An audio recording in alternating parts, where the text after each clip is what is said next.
Princeton TV, Facebook Live. We're on a Wednesday now. We're doing should I say, a long-time longitudinal study to see if Wednesday will bring more Facebook viewers. You have some exciting news, Lauren. I was in Maine again because I'm a world traveler and a stage We'll get traveler. that in a bit. Let's get to our guest of honor here. Come on. Are you dissing me? I'm dissing you. I'm telling you. Hang on. I don't want to start off with dark military stuff. Come on. Well, you gotta put. Okay. I'm offended. I'm hurt. I need a safe space. No, John Trotsky is an American college professor, an actor, stuntman, stunt coordinator, wrestling champion. I like this part because I'm a star fucker. Excuse my French. You can swear. He's also a successful career as a stunt performer and coordinator. In 2007, he and Smooth Tommy, I love this name, Suede, trained Nicolas Cage and later Mickey Rourke in the lead role in The Wrestler. You've also been in movies like Telltale. Thank you, Heart. Josh Lucas. Yeah, based on Edgar Allan Poe. You've done commercials. You've done stunt coordination for CSI, a lot of TV and everything. Like, you're in the game. Again, Lauren, you found another person who's in the game with also an internet presence and a following. Now, can we talk about your Blu-ray? We'll get to that in a second. But yes, John and I started in the wrestling business together on May 22nd of 1999. It's unbelievable. We wrestled in a little place called Malvern Fire Hall. It was awesome as well as disastrous because you were managing him? No, I was managing another guy named Garrett, and we wrestled against him. And as much as we were kind of that age back then. Yes. Oh, look at that. And once we even though we were green and supremely moving 100 miles per hour and finishing move after finishing move, I still think we had the best match when you look at it compared to who was on the card. So, and then from there, we had our ups and downs, and eventually I faded out by 2004. This man's still going. He's got his own wrestling school, towered career, but I haven't seen this guy in I think since 2003. Yeah, it's been a while. Yeah. So welcome to the show. This is a big difference. Yeah. We kind of we're more grown Princeton up. University, it's all nice. This is why you're getting nostalgia, I guess, back in the green room, though. So you guys have a serious history during your younger, wilder days, and you're still, and all of a sudden, like, how did you reconnect? You said, like, this is a show that this guy, Adam Bierman's good looking, great. That was my main reason. Yeah. It was honestly just reconnected online, Okay. and I was telling him about it. I sent him a link to one of the shows. I was like, always looking for guests. Lauren's really been building up this show, really. I just take credit for having, he's been, slowly, but a lot of people have been watching. So it's good. Yeah, and then this guy's got like a church, like an old church. The Sanctuary. The Sanctuary. I thought you were talking about The Hobbit or some kind of movie when you kept on talking about The Sanctuary. No, think about it, a sanctuary. A sanctuary. It's a perfect name. Yeah. Okay, so I'm a little confused. So you're like a Renaissance man. So you've done what do you do? What's he doing now? What's happening? Why don't you ask him? John, what are you doing these days? I'm scared because you told me I was doing things wrong, and now I'm in this subservient role right now because I'm really tired. I don't know why, and I'm not projecting. Maybe I should be more manly. No. We were talking about posture before we came on here about sitting straight. Okay. And how fat this shirt makes me look. I looked great in it 10 years ago. Yeah. You look pretty strong now. I was wondering if we could wrestle, but I don't think we're geared for that right now and everything. No.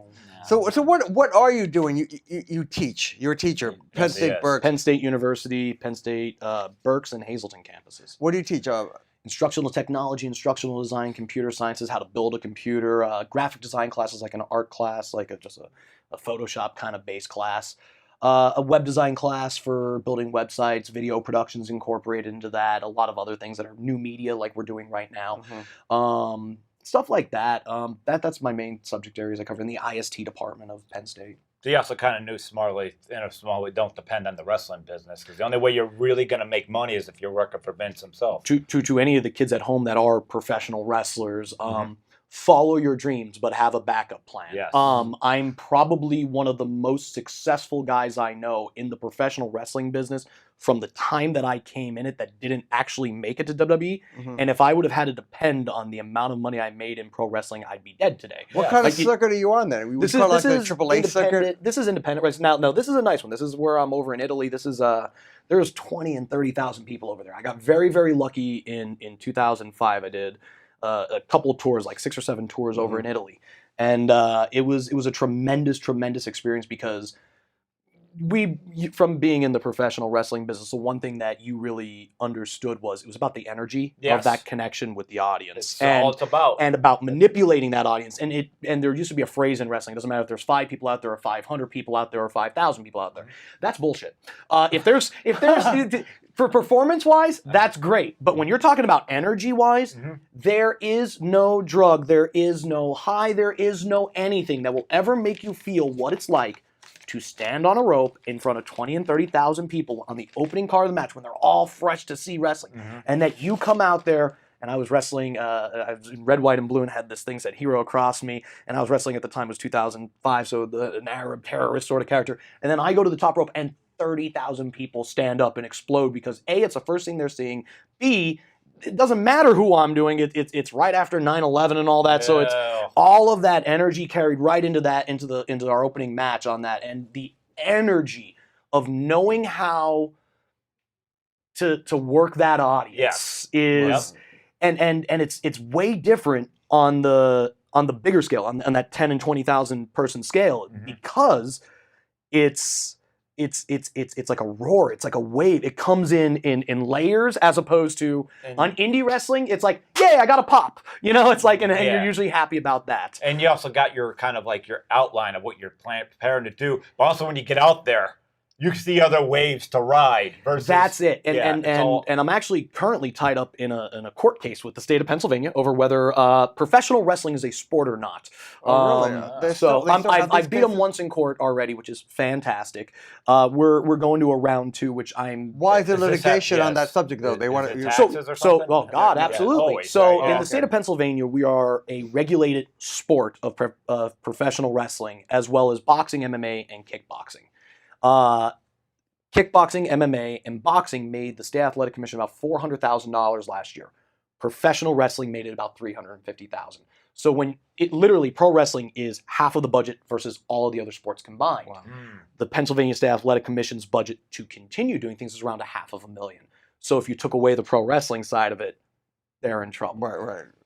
So my argument essentially was, okay, pro wrestling's fake, and I'm willing in the year 2018, willing to admit that, especially now that I'm a stunt coordinator and a stunt man, and I understand how different worlds of play fighting work other than the real sport of wrestling, which I was a second place in the Keystone State Games, and I was a district champion, and I placed in regionals and stuff like that. I was a strong amateur wrestler back in the day, and I know how the sport of wrestling works, and that is something where I'm going in there and I am engaging in a sporting and athletic competition, trying to do damage to my opponent or win the match and them on the mat.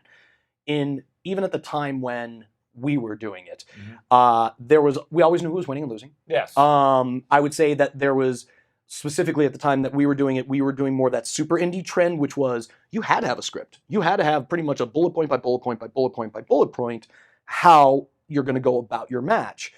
What true pro wrestling is, though, is what I learned over in Italy, which is one of the coolest things in the world, which is you can have that script, but the script really doesn't matter. It's about you, your opponent, and the audience.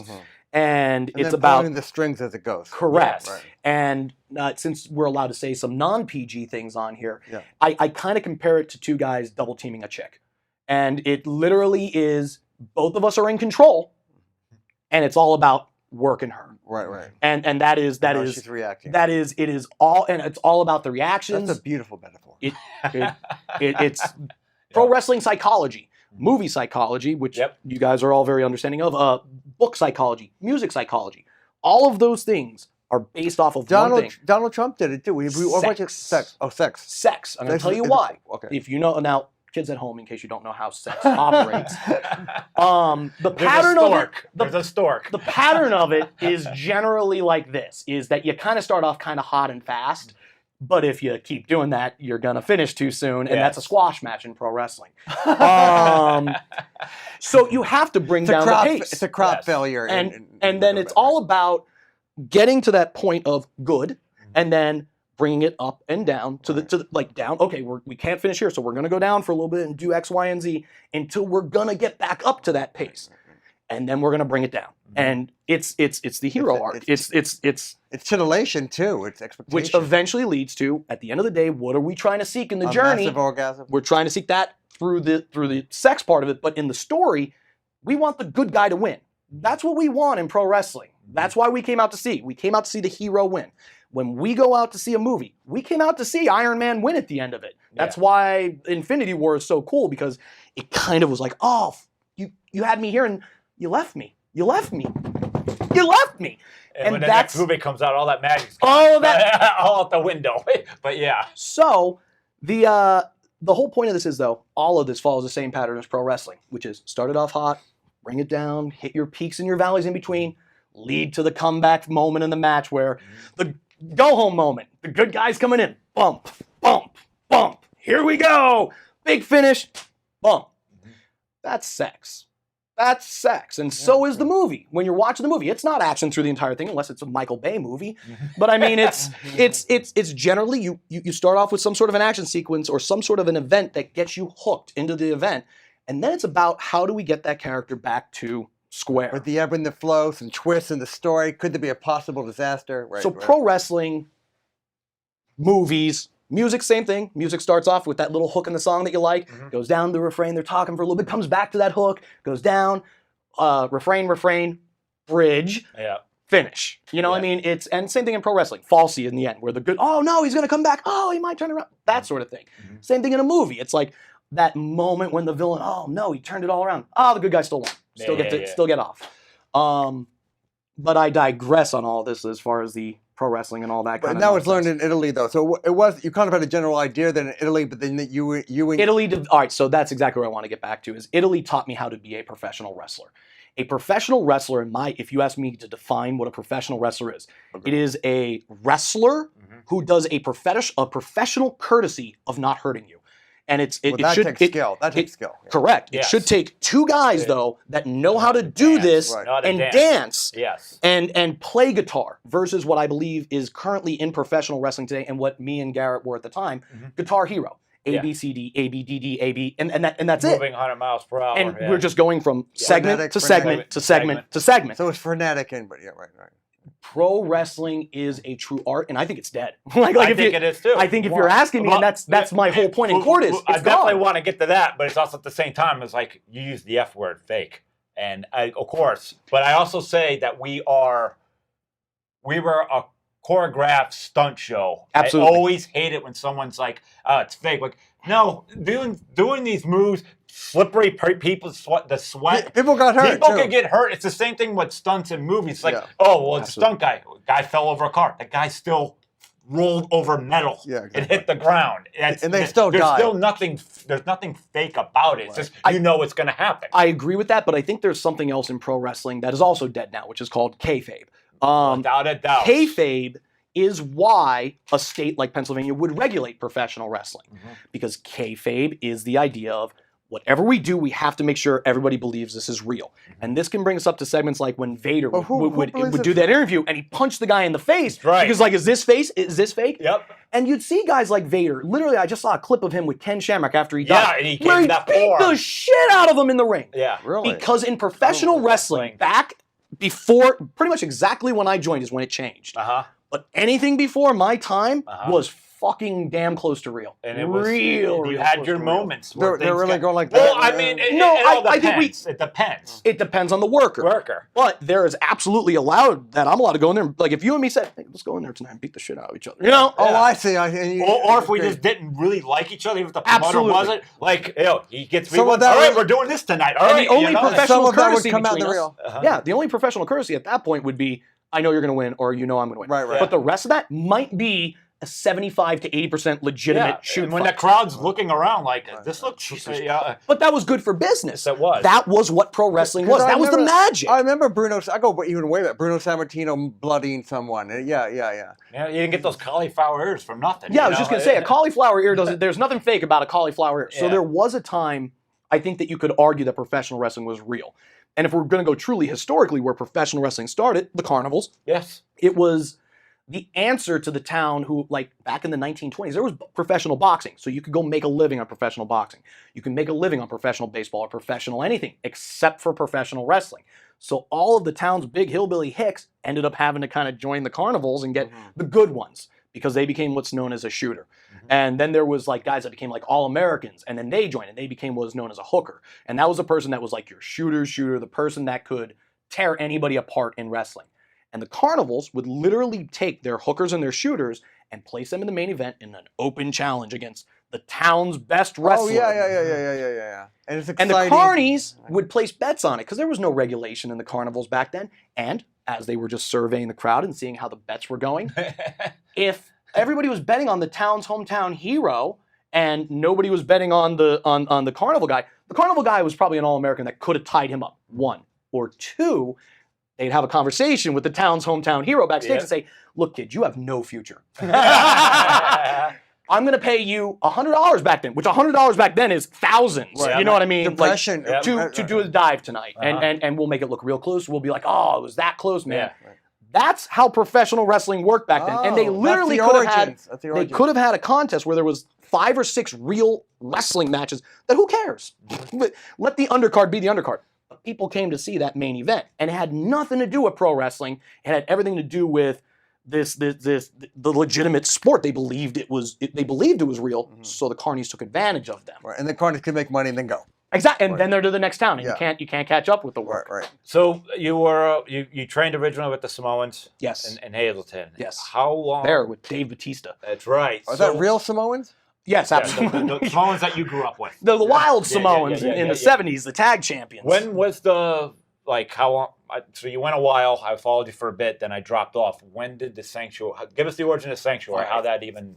So from the Samoans, which was a very, I joined there in 1999, right after I did the stuff with you guys. Yes. And for the record, I'm going to say this too to anybody else is watching this: if you're a backyarder and you are untrained, don't do that. That's how I came in the business, and I was incredible. I could have hurt myself. We had an opportunity, and I could have killed somebody. And we went to schools too eventually. Yeah, so it was an opportunity I took because when you're passionate, you just need to get in the business. But I went from backyard into the business, and then got trained. Those backyard people get on those stupid videos where they show them breaking their back, cracking their head. For our record, we weren't we were actually trying to wrestle. We weren't like I wasn't doing. Garrett was the one that did more crazier stunts of jumping off stuff. That you was guys never were actually trying to learn the moves. Yeah, my stuff was a lot more, and Garrett's too. Like when we're for the most part, those kids that are just jumping off the roof. You're just like, they're unprofessional stuntmen at this point. Yeah, they don't even plan anything, degrees, how far they're falling, what they're going to fall on. They are unprofessional stuntmen and unprofessional wrestlers. They're just crazy. And they're dumb. And they're the rest of their life. And they're and they can get hurt for the rest of their life. I got hurt with a hip toss from Gene Snitsky. I got a Beal out of the corner, we used to call it. It was 1-2 slide and then big hip toss. Except he did it instead of like underneath the arm, he gave that palm under the armpit to give me the extra height. I did not stretch. I did not do anything beforehand. I literally slid in the ring, did that because he was giving guys hip tosses and everybody was taking them wrong. He's like, John, get in here and do it. So I take it. I over-rotate it, landed on my butt on it, broke 3 discs in my back, and they're still out today. And I've had and then because of the time, that was at training. That was at training, just in training. So that's saying he's talking about backyard. It's still happening. It's happening in training. Ring. Yes. But again, when we talk about kayfabe and the mentality of the time, I'm the head trainer of the Wild Samoan Training Center, and at the time, it's a big deal. You can't stop training. You got all these kids now looking at you going, you hurt, John? No. Yep. You know? Yeah. And then I wrestled and trained for 2 hours on a broken, which is things that in the year 2018, if I saw anybody even remotely hurt the same, stop, we're done. Go to the doctor, and like things that I require any of my students, you have to have health insurance. Yeah. My rings, you remember back in the day, the wrestling ring could have been a carpet on the goddamn Could have been. And they were something that used to be a spring-based ring, which is 1, 2, 3, 4, your main four poles, and then they'd have 4 other points in the middle of those poles that would all interform a cross-section in the middle that would have a spring that would have some give. That was the old school WWF style ring. And that's the one, if you ever read Mick Foley's book after he took the Hell in the Cell fall, he's there. You know, a lot of people love the big dive I took off the table, breaking your fall. And that goddamn WWF ring had 0 give. So that you're going to get hurt on. Yes. Nowadays, the things that I'd say most independents use are what are known as flexi beam rings, which are 4 poles and then a 16-foot or an 18-foot section that would go around it, and then 16 and 18-foot sections that form cross sections that they put then big, long 16-foot pieces of 2x4 on top of, which causes actually kind of a trampolining effect, which gives a lot of bounce. Most indies today, I'd say, use 1 to 2 inches of padding, never really 2, usually 1. The Sanctuary, we have 4 inches of padding. It literally is the stuff that little kids, if you had them doing like the parallel bars for gymnastics, if a little girl fell off that, she'd land on that floor. And exact same thing. The Sanctuary origin. All right, so that's what I'm going to. Okay, I didn't know. Is the Sanctuary's origin, and I need you guys to understand the difference between pro wrestling and stunts now, and understand the difference between where pro wrestling was versus where I'm trying to take it now. Okay. So if we live in the world that we accept and acknowledge professional wrestling is a fake, scripted, choreographed entertainment, why are we still using stiff rings? Why are we still using 1 inch of padding? Why are we still beating each other up in there? Why are we, if we get hurt, why are we still wrestling through the matches? Why are all these things happening that wouldn't ever happen in stunts? If I was on set and I punched somebody in the face, the director's yelling cut, and everybody's checking on the doctors. Do you have a concussion? Are you okay? All of that. That's how movies work. And it's when we talk about what's the difference between pro wrestling and stunts, and I think the state's case is, well, there is almost no difference between pro wrestling and stunts. That's because you don't know what you're talking about. There is a difference, and it's pure and simple about the safety. If I'm going to punch you in, come here, that camera's on here. Now you're going to look this way, and you're going to whip your head that way. When I cross his line that way, the camera's not going to see that I missed him by that much. Right. In pro wrestling, I have to make contact, and I usually, if the crowd doesn't believe me, I have to make contact hard. Back to the origins of the Sanctuary now. Sanctuary was my vision after I trained Mickey Rourke for the movie The Wrestler, which was my exit from pro wrestling, and became a stuntman. Okay. That was 2003. That was 2007. 6-7, around that time. And then I did stunts for about 5-6 years. I came back to the Wild Samoan Training Center, trained a kid, and got really behind this kid and helped make a good career for him. And things didn't work out with that, and it turned into a situation where I was like, man, I can bang out a lot of really good guys still. I still have the ability as a trainer to train a lot of really talented guys, and I could start training them to the way that I feel the business needs to shift versus where it's went now. Where it's went today, again, is that super indie shit that you all of us did, which is the da-da-da-da-da-da-da-da, and it's become Power Rangers. It's become no moves work. No. Nobody respects a punch. Nobody respects a hammerlock. Too many finishing moves in a row. So a hammerlock is what police arrest people with. They grab the guy's arm and they wrench it up. And in pro wrestling, it's just a transitional move. That's a finishing move. In amateur wrestling, a headlock I beat most of my people with. That's a finishing move. In pro wrestling, we'll transition from this to this to this. Is this WWE, the Vince McMahon? The and independent wrestling. And that's where the business has become. I want to drag, almost hit the reset on pro wrestling and say, let's drag you guys back to the reality that we have to follow on a movie set, unless it is Power Rangers. But if it's Bruce Willis versus Thug on the street, we're not doing all of this crazy sequential and Bruce takes a power bomb on the concrete. No, we're scripting this fight like a true fight should be able to play out, that people should believe it. Because if the idea of professional wrestling is that you believe the fight, like that, the idea of kayfabe, why are we taking it in a direction that's less and less and less and less believable? So after training that kid that way, and that kid pretty much said, your way's wrong, and I'm going the direction of all this A, B, C, D, A, B, D, D, A. And he's doing well with it, but I just don't respect and I don't like the style of professional wrestling today. And because it reminds me of when I was a mark, and when I thought, oh, this is how wrestling should be. And I was wrong. And I'm trying, the origin of the Sanctuary is I bought the church because I saw it on sale, and I negotiated it down for an incredible price. And what did you put down, mats and? I owned a ring at the time. I owned actually the old Wild Samoan ring that I was wrestling in there. I owned two of them, two former WWF rings. I think one's like a WrestleMania 3 ring and one of them's like a WrestleMania 10 ring. So like I have two legendary pieces of professional wrestling in there that are no longer used for any professional wrestling or stunt related reason. They are the 20 foot by 20 foot is now the stage that I just let guys come out on, and then the 16 by 16 that used to be a 20 by 20 but they cut it down is now a rampway to the ring, and then the ring is the flexi beam. Is all that. What year did you end up?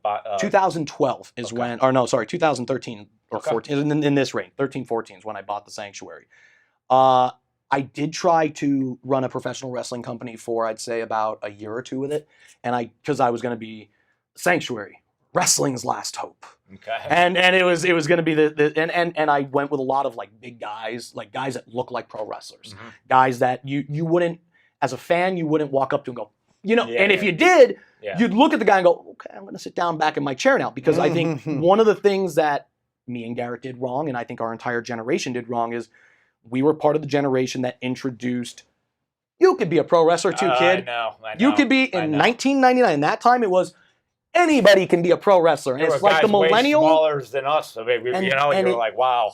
No, not anybody can be a pro wrestler. You're right. There was a reason why Andre the Giant was Andre the Hulk Hogan was, and all these guys is because they were larger than life superstars. You didn't want to look at someone coming in the ring like, I could take him. Yeah. Yeah. You want to know that's if you went out to the So bar with there's them afterwards. there's casting call. There's a casting. Oh, in, Yeah. in pro wrestling back in the day, For sure. when we and him started, we were always like, we're slicker, we're faster, we could do more moves, give us the ball. And then eventually I went back the other way of like, a guy should be 6'7" and 300 That's pounds. it. and be able to I throw you through completely the shifted. ceiling. Yeah. It's because I was a fan and I wanted to be part of it. Yes. And we wanted just so we desperately. wanted it to yield to us, is what we did. And what happened is the business did yield Yeah. to all of us. It was like the ants attacking the cricket. You know, it's like all the ants overran it. Yep. And now you got a business filled with ants, and it's like, well, this sucks.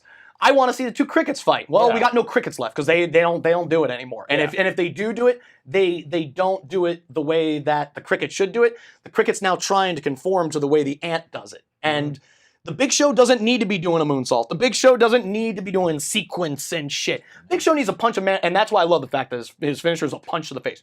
Because if the Big Show punches you in the face, yeah. you're getting knocked the fuck out. Yeah, he's over 7 foot. Yeah, he's a big dude. So How do you? Here's a question, because I don't know. Like I said, I've not seen Monday Night Raw or nothing in over 12 years, easy. So how is it? Because I mean, we were wrong the way we came into the business. How do you feel when a kid comes in and is like, I'm the best thing in the world, wrestling needs me, yada yada? How do you handle that? patiently.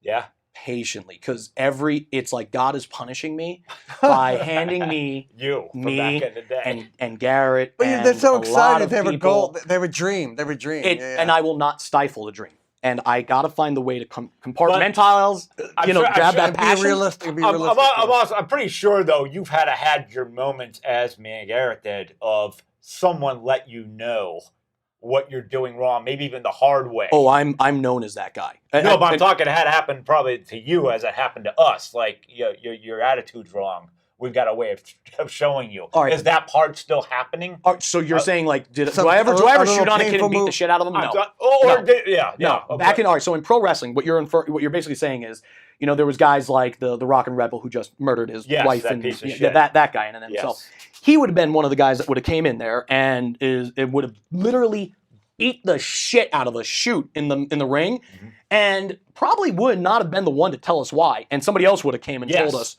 why that happened. Yep. And it's because your attitudes, because Attitude's you wrong. didn't shake somebody's hand before you came, or because you were, and it was a weird business. It was again in the Rebel.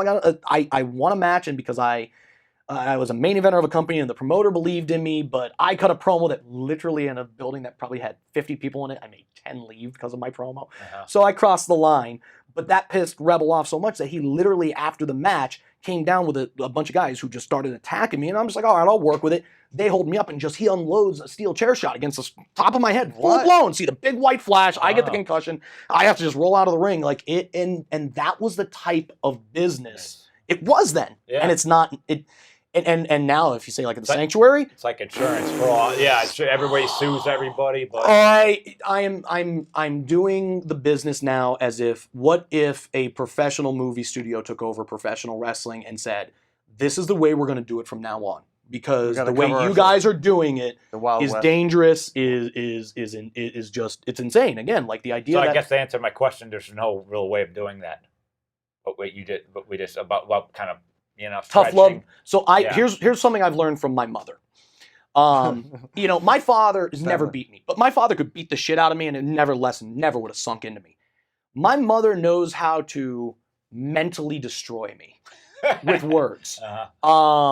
And I've done basically the same thing now with all of my guys. And I think the best thing that I do to them is speak honestly, like I am to you, and just tell them how fucking incompetent they are, and how stupid they looked, and how bad they suck, and just be like, oh, do you see how great I did X, Y, and Z? Okay, let's go watch the tape.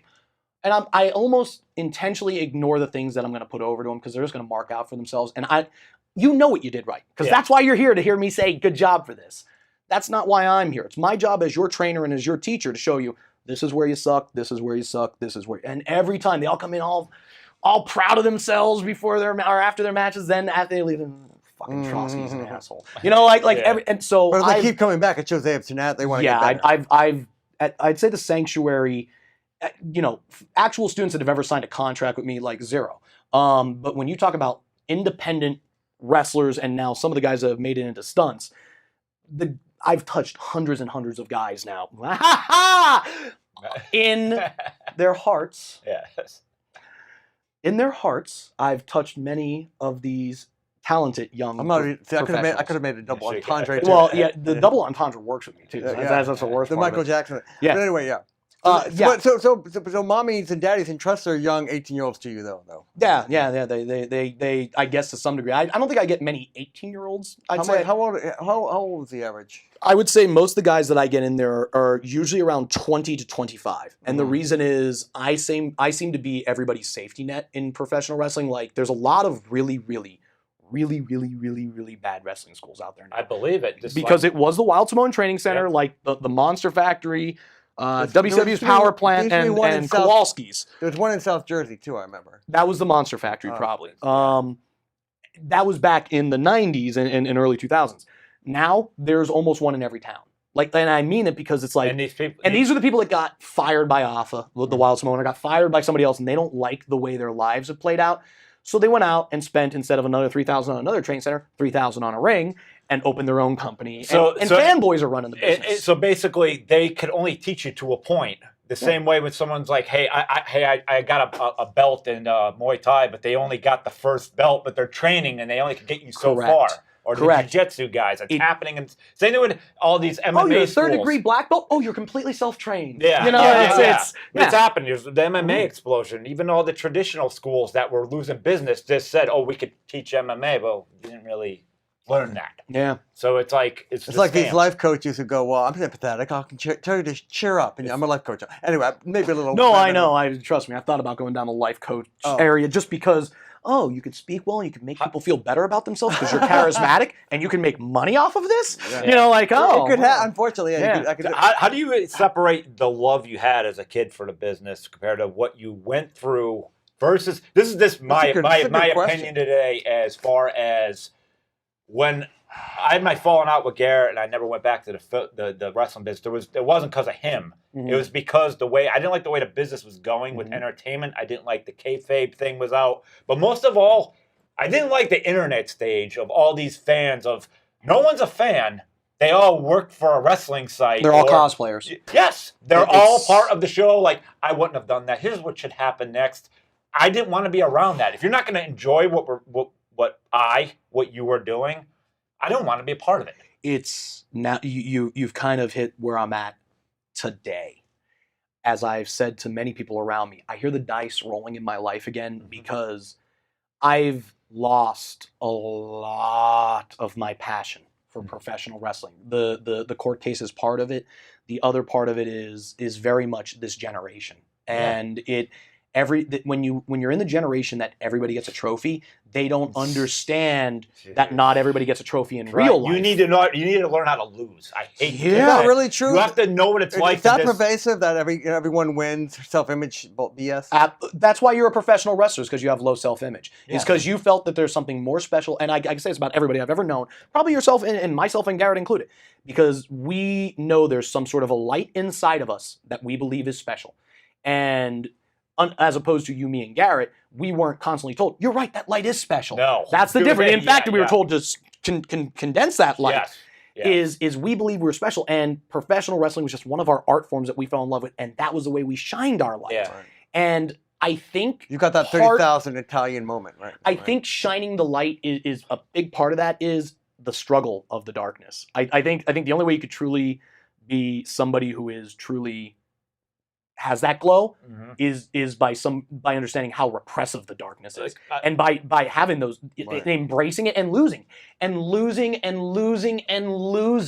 and picking yourself back the fuck up. yes. And to not go into that other story, that's the entire thing of the most recent podcast thing. That's at the end of the day, the moral of that story is pick yourself back up. Don't Yeah. let anything in your life break you. And that's at the end of the day. You have That's to be realistic too and get trained, but keep going. yeah, no, and that's these kids. They can be broken, and Very that's fine, easy, and they stay there.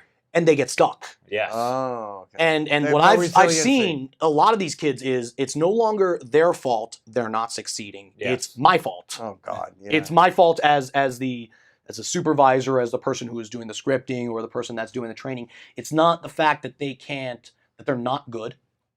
Some of them just flat out Some not of them good. aren't built for this. Some of That's them, how it is. and then the other end of it, some just aren't built for it too. Yes. That you look like shit, so I can't do it. I'm not going to make you you my don't have any champion. mic skills. You don't you walk can't the talk. You can't walk the aisle. That's a can't- big thing. That's a word. There's- That's a saying that people. I always said you can't walk the aisle. Anyone can walk out the aisle, but you have to have some. You have to have a light. You Yes. have to have Bring the spark. And when I say light, it's not just energy, because I see people, I'm energetic, Yeah. but they're hollow. They're hollow. Like I think And the it one comes thing through. I hope That's- that you can feel that you could feel in this interview is that this I feel energy it. is coming from right here in me, and Yep. it's very passionate energy. And that passionate energy has come from a Well, it's lifetime of being And broken and that- told no. that- It's translated. It's translated. Yes, it is. Yeah. And that was a weird thing because since I was a kid, all I cared about was like the Four Horsemen, and I was like, "This is what I'm going to do." And when Garrett, when we went through our phases, and I started to realize like, I'm not liking this. I'm not enjoying myself. There's a hell of a lot of drugs here. Everyone's like, "Stick this needle in your ass." I'm not doing it. There was a lot of drugs. And in the I movies. started getting massive headaches after everything because this guy doesn't know how to punch. He's hitting me with his Oh, yeah. forearm because he watched 'Cause some he's- Japan videos. Yeah. And I'm giving it right back. But the fact of the matter is, when I got home, I'm sitting in a dark room holding my head, and I'm not taking anything stronger than Tylenol. Yeah. And my lower back's starting to bother me. I'm like, am I really going to walk away from all this? It was the weirdest thing. I'm like, I'm definitely taking time off. And that's what I did. And then I went to MMA, which in a weird way was better on my body. Because you know what you're prepared for. Yes. You know to protect yourself 100% of You the can go on time. the Because in offensive. pro You wrestling, can go the I'm offensive. giving you my body. Yeah. Yes. I'm saying, here's my body. Go Yes. do, like, if you're going to hit me hard, if you're going to, whatever it is, here's my body. It's presented to you. And it's your job to protect me now. Yes. In MMA or amateur wrestling, I Uh-huh. never got hurt in amateur Yeah, wrestling. it's You're on a the weird offensive. world. You know what you're doing. Yeah. I There's no know how to delicate control chance. my, and I was- know who's coming at me. It They're- was the weirdest thing when I said, I'm done. I'm like, I'm going to get back to this. And in a small part So- of my head, I just knew, I'm like, I'm really done. So This these is weird. kids become whiny bitches. They don't accept their responsibility. They're Mhm. not good. That must be frustrating. Yeah, very much. Well, again, I think that it's, these kids that then who can't succeed on their own talent or their own ability or something like that. In the state of Pennsylvania, one of the things I argue with the State Athletic Commission is all you need to be able to do to be a professional wrestling promoter, you could be a professional wrestling promoter by paying the state $100 for the license and getting I think it's a $10,000 bond, which is another $100 on another insurance policy. But then you, who knows nothing about what you're doing, Mhm. can be in control over 16 guys that you get to just point them and say, all right, you versus you, you versus you, you versus you, and this one's, and whoever's underlined Ugh. wins. Wow. So now the fanboy is in charge. Now the person who doesn't know anything about protecting the guys, doesn't like, so like as a stunt, from a stunt coordinating side of things, they're not stunt coordinating shit. They're saying, here's the list, you win, you lose, and then they walk away. Yeah. That's it. And then they let you guys work it out. Yeah. And that's it. I'd Now, rather do it. there's guys that I'll let do that Uh-huh. if I trust them as veterans, but then there's also rules like at the Sanctuary. And one of the things about Sanctuary is I said for the first 2 years of it, I did professional wrestling. At some point, I realized it's broke. Pro wrestling is broke. And I was just constantly losing money and constantly looking at this like, this is just, I hate to, I don't want to call it dead. It's just, it's rebirthed into something that I don't relate with. No, I don't I don't. identify with this version of pro wrestling. I was a professional wrestler. I don't know what it is today. It's like pro wrestling cosplay is the best way I keep saying it is, kids play dress up, and instead of dressing up as your favorite superhero, I'm going to create my own, and it's a different era and a different generation. So what are you doing with the Sanctuary? But you still doing it? Sanctuary is now a stunt studio. And that's when I started putting in the big pads. And that's when I started changing a lot of elements about the way guys have to work. Because when I came in at pro wrestling, my champion was a big guy named Datu, about 6'3", 270 pounds of just big black muscle. Like big, scary man. He was the God King. And he beat the shit out of a few men in the ring. But when we transitioned to stunt studio, we all right, Datu, you can't kill this guy. You can't do that. It's like, we're doing this now, and I need to know every single move that you're going to do in this. And because part of, if I am training these guys to be able to transition from professional wrestler to stunt and stage actor, is knowing the choreography and being able to go and repeat the exact same thing 10 times in a row from any one of my camera angles that I need to change it out to. We do everything live, and it's fine. But there's been plenty of times where I've yelled cut on set where I've seen a bump gone wrong. Things that no indie wrestling company would ever. So when you talk about kayfabe, it's dead. Especially I hate that era. I hate that. Specifically at the Sanctuary, it's gone. Because I really present it like, look, we're here filming an episode of Glow today. It's not to do the kind of pro wrestling that we would fall in love with. I just don't know how to do the reset properly, and I don't know how you get something that now is universally recognized as fake I think you got to kayfabe the world way, like Flair and Steamboat would go into a fast food restaurant in '82 and realize they didn't mean to, and one would go get the other one's face. Yeah. I think that's like the only way, and it's a lot of work. And I don't think these contracted wrestlers are going to care to do that. I don't, and that's it. I think that they just universally recognize themselves as entertainment, and that's fine. But if they're going to be universally recognized as entertainment, then they really need to entertainment it up too then. Like it seemed like they focused so much on transitioning to that super indie style and pace and lost all elements of, it's a softening of society, but we lost all elements of character with acting. Without a doubt, and I also think like the fan base where I came from, that ECW arena crowd, I think everybody turned into that. So now you got 30,000 people doing. They're part of the show. Their sign's important. Hey, I do a podcast. They're live streaming the pay-per-view. Why? How about watch the match, escape from reality, and let the boys do their thing? That's another reason I can't go back. We were talking about Creed 2 a little bit like that, and how a lot of people in Philly just came out to do that just to be part of the experience. And that's kind of the same thing now. It's like, we just want it to be part of the experience, even though we know it's fake. And I think you're right. The fans almost are that person that's missing that inside of them, and it's like, I need to be. My sign counts. I matter. No, you Even don't. No. Where was this Creed 2 fight scene from? The Philadelphia, the Naval Yards, or something like that. Yeah. And that was they were down there for like a week for a couple things on that. And again, it was extra junk work, but I mean, it was something that I'm somebody that will take work, especially when it's SAG rate, because SAG rate, there's no such thing on a movie, especially something like Creed 2, that you're going to go 8 hours. It's always going to be a 12-plus hour day. Yep. And once you're at SAG rate, I think you're usually about $20 an hour. Right? I think it's like $160 for the day, and then it's overtime, and then double time. It doesn't get old, though? You don't do it all the time? You don't run No. There's not actually enough film work in Philadelphia. For it to begin and I wouldn't be willing to drive to New York City for the same rate. Right. I'm also a stuntman too, and I don't want to ever become known as an extra. You know what I mean? You gotta watch your. You gotta watch. Can we talk about that though? Sure. Nick Cage, Mickey Rourke, Josh, who people you've worked with. So you got to train the great Mickey Rourke for The Wrestler. For anyone else, great film. Anybody else that's really familiar with The Wrestler? This was the referee at the end of the final that was match. you? Yeah, that was the final match. And then that's when he probably dies, right? Yeah. I guess we think. Well, we don't know, and it's not like on the script. It didn't. When I look at the script, it didn't go. Mickey dies. It doesn't say. That's what makes. You're supposed to just take what you think. My answer to that question, though, because I get it a lot, is I sure hope so. Yeah. Because if he didn't die, he's now back in a hospital. Sans girlfriend, sans daughter. His back to the trailer, which I'm not even sure he can get into anymore. Remember they locked it up. I mean, I think that let's hope he died doing what he loved passionately in front of a good crowd. And he was a huge star in the '80s. They don't really explain how he lost it. He was well known in the '80s, right? Boxing, wasn't he? He walked away from He himself. walked away from the sport, made a lot of problems too before he left, and then And it was that trail home being locked then out. he got short-term memory loss. You can't be a Oh. conservative in Hollywood Yeah, either. then- He was very then he- outspoken Yes. about that. And he could also kick your ass because he was a big dude. yeah, and he, could and actually he wouldn't fight. fuck around. Yeah, Exactly. So when you go back to Hollywood and you're just like, oh, now you want back in?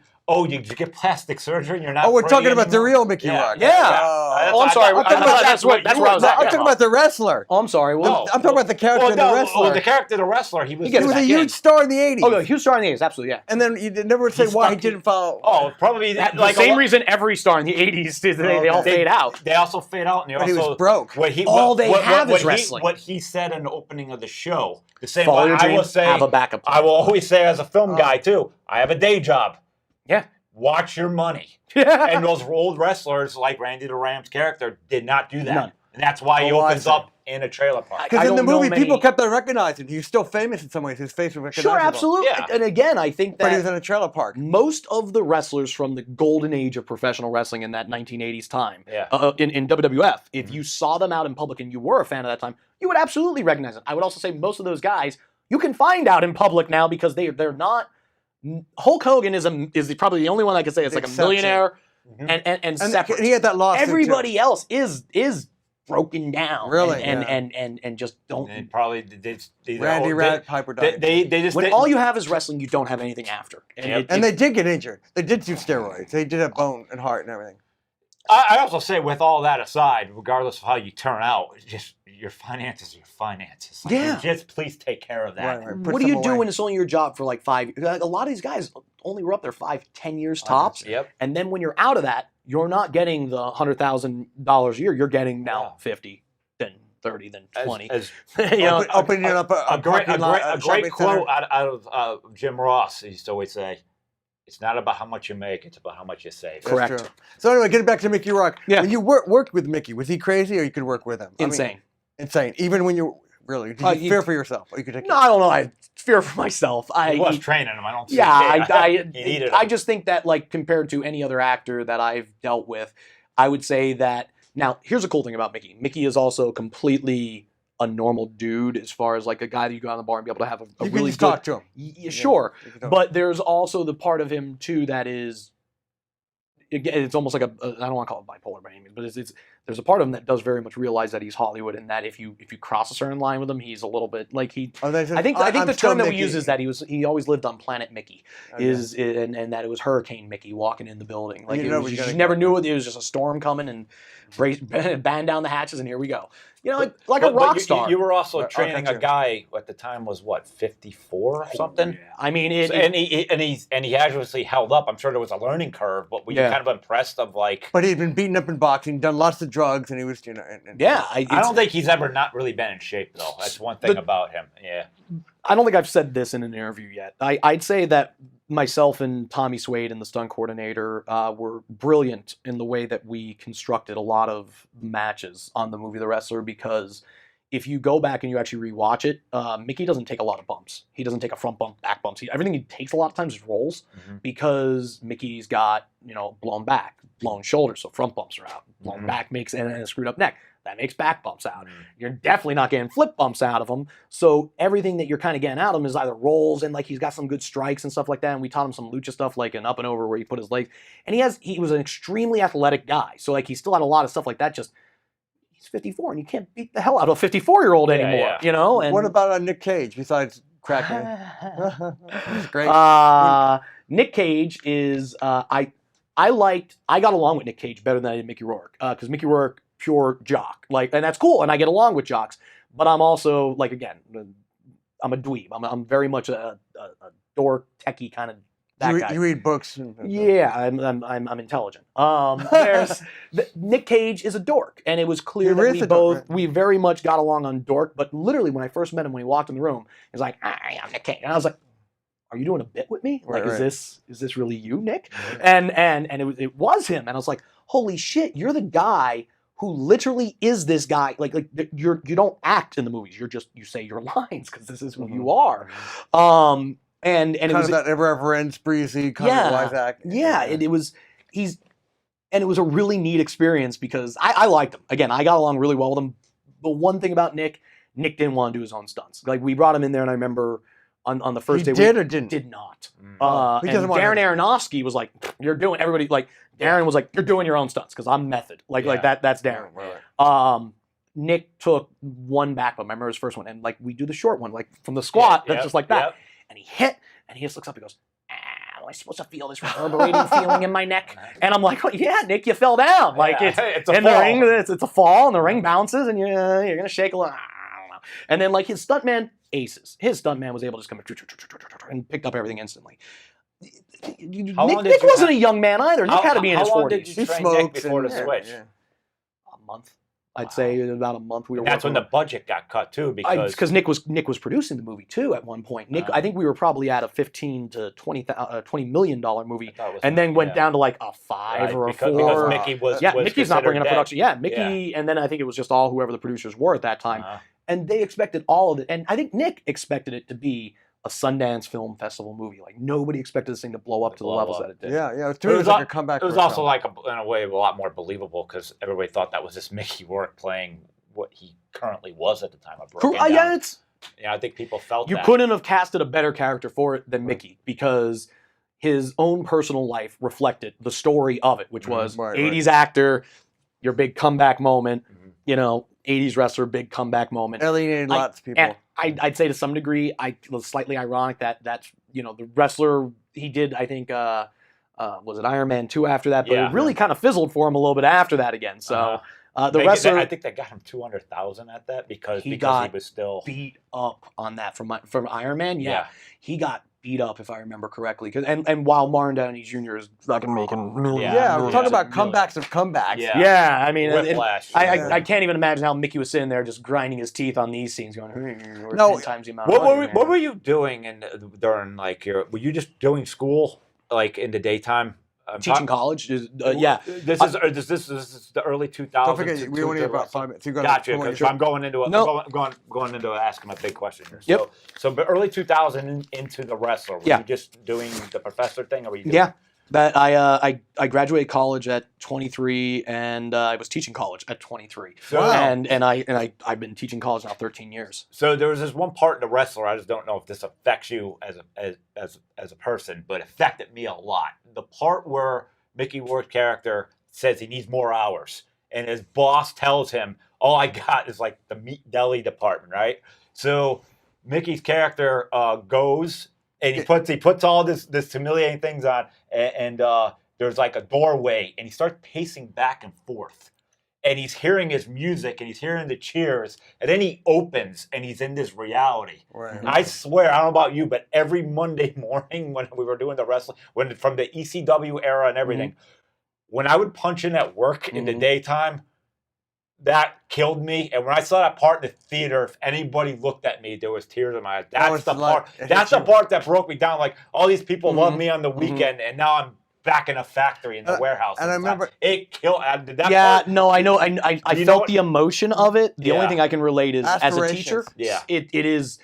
Teaching is very similar to pro wrestling. It's I'm the subject matter in the front of the classroom who has to then work 30 students instead. And being a pro wrestler has very much trained me as much as my college education to be a teacher, because now I can look my students in the eyes, say something funny and witty, connect with them on the subject matter while teaching them something, and then if they don't remember, I can remind them of the joke, which then can parallel back to, oh, that's right, that. So having a personality and being able to speak is a very, very good trait as a teacher. So they paralleled for me. What would you say, because we're getting more close to the end, what were like the highlights of your career? I mean, what would you say really just stuck out? Like, in pro wrestling? Pro wrestling, the entire era. Like, Italy sounds big. Italy is the biggest thing. Italy, if you said to me, John, the biggest things that you did in professional wrestling, Italy is the biggest. Well, people wanted to touch you as you walked through the crowd. Italy was enormous because I had creative control for as long as I wanted in the ring. I used to work in 15-minute matches in front of very large crowds.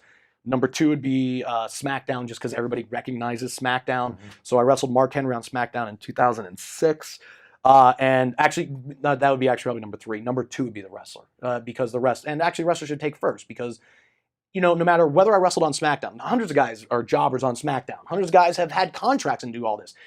I have the ability to say to anybody who is a wrestling fan, hey, you see the movie The Wrestler? Yeah, it's I was a iconic. referee. And, Yeah. I have an immediate go-to moment in your brain that makes you go, awesome. Yeah. And there's, I'd say The Wrestler, so then The Wrestler, clearly. The most fun, Italy. The biggest personal achievement, having the ability to say, I've worked for WWF. You know what I mean? That I'd say is like, What's the as future? a child. What's the future then? You don't know. In 5 years? For me or for Sanctuary? For you. For me, the dice is rolling, and I love it, and I'm very excited for what the next decade will bring me.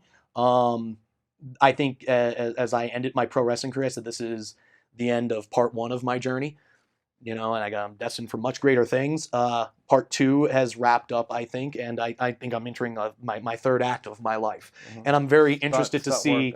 Yeah, stunt work and other things too. I'm very interested to see where my life takes me over the next couple of years. I think it's going to be an interesting ride. You can come back. So the Sanctuary is Sanctuary. the main thing right Sanctuary now. is my personal passion. To some degree, it's my midlife crisis, my pink Corvette. You know what I mean? It's one of those sort of things that I probably only sunk into that as much as some people sink into their Corvette as their midlife crisis. If I were to tell you the price and money I've dumped into that, you'd be like, how have you gone by 4 I years guess you're like still that? single. No, I'm very, very happily partnered, and I have a tremendous relationship, and that is by far the best thing in my life. By far. So someone wakes you up at night in the morning. Yeah. It's you know what? It's perfection. I have a perfect world in that world, and I've had that for about 5 years now, and I couldn't ask for anything else. That's my world. Can you still wrestle? Can you? I have today's what? Wednesday. Wednesday, Thursday, I'm doing stunts tomorrow up in New York. I don't know what it is. It might be Punisher. I'm not sure. And then Friday will probably be one of my last. It's not pro wrestling. It's still stunts, but I mean the last simulated pro wrestling match I think I'm gonna have for a real long time. Because you're the 3 discs alone. I mean, yeah, I can't. I'm not supposed to do any of this anymore, and I shouldn't even be doing stunts. I mean, if you really broke it down and you broke down all my body injuries, they'd be like, no, you shouldn't do any of this. I'm going to do it because I'm passionate about the Sanctuary. I'm passionate about the stunt world still. And until my body says you can't anymore, I'm going to continue doing it because you only got one life to live, and I'm going to live it today. Gotcha.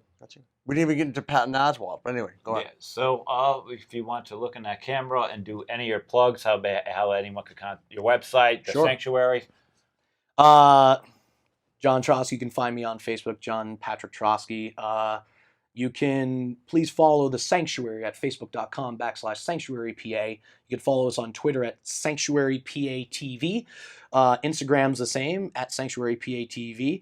YouTube is youtube.com/sanctuarypatv. And Twitch, now we live stream on twitch.com/sanctuarypatv. So that's probably your best way to get in contact with me and track down any of the information and stuff that we're doing there.